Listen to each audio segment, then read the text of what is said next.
What's up everybody, this is Yair and today I'm gonna draw a new Saiyan fusion. Okay, so one of my fans reached out for a commission and he wanted me to draw his OC Saiyan fused with Kabu, which is my OC Saiyan. The name of his Saiyan is Mixed Dragon, so I don't know how it will work with Kabu, but we'll soon find out. So enjoy the process and stick with me till the end of the video. Here goes!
everybody.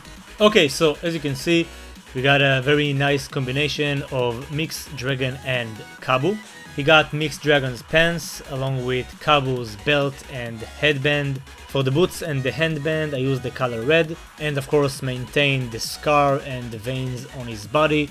And I gave him an orange aura just to make it more interesting, along with the flying rocks of course, and the background full of stars. So let me know what you think about this drawing, comment down below, and I'm gonna let you think of a name. So it's Mixed Dragon and Kabu. Let's see what you get out of these two names. Of course, make sure to subscribe. If you're new, I upload new videos every weekend. And if you want a commission as well, email me at yairsason22@gmail.com for prices. That's it for today. Thanks a lot for watching. Keep being awesome as always, and I'll see you on the next video. Peace.